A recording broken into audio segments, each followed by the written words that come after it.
Hi hello నమస్తే welcome to pulse news. నేను మీ journalist Tanvi. Present మనతోని నిరంజన్ రెడ్డి గారు ఉన్నారు. ఆల్రెడీ అక్కడికి వెళ్ళడం జరిగింది ఎస్ఎల్బీసీ దగ్గరికి. అక్కడ సిచ్యువేషన్ ఎట్లుందో సార్తో మాట్లాడేస్తున్నాం. సార్ నమస్తే, చెప్పండి. ఎస్ఎల్బీసీ దగ్గరికి వెళ్ళడం జరిగింది, మిమ్మల్ని ఇక్కడ అడ్డుకోవడం కూడా జరిగింది. సో లోపల సిచ్యువేషన్ ఎలా ఉంది సార్? మేము వెళ్ళొచ్చాము అక్కడికి. అక్కడ పనిచేసేటువంటి డిఫరెంట్ ఎక్స్పర్ట్స్ ఉండేటువంటి టీమ్స్ అన్నిటితో కూడా ఈ రిలీఫ్ అండ్ రెస్క్యూ ఆపరేషన్స్లో పనిచేసేటువంటి వాళ్ళందరితో కూడా మాట్లాడడం జరిగింది.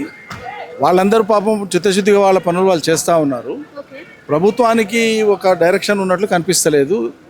ఇన్ని డిపార్ట్మెంట్స్ని సమన్వయపరిచి తగు సమయంలో తగు నిర్ణయం తీసుకొని పని చేయించడంలో ప్రభుత్వం విఫలమైనట్లుగా మాకు అనిపిస్తూ ఉంది.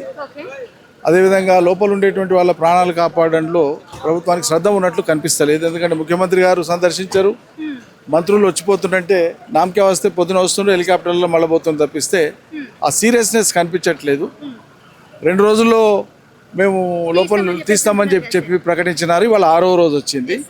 మరి ఈ రోజు వాస్తవమైనటువంటి పనులు ఈ రోజు మొదలైనట్లుగా అక్కడ ఉండేటువంటి ఆ టీమ్స్ అన్ని వాళ్ళందరూ కూడా చెప్తారు. సార్ ఇంకొకటి, గత ప్రభుత్వం కేసీఆర్ చేసిన నిర్లక్ష్యం వల్లనే ఈ రోజు ఈ ఘటన జరిగిందని చెప్పేసి రేవంత్ రెడ్డి అనడం జరిగింది. మీరు ఏమంటారు సార్? ఈ మాట మాట్లాడడానికి వాళ్ళకి సిగ్గనిపించాలి.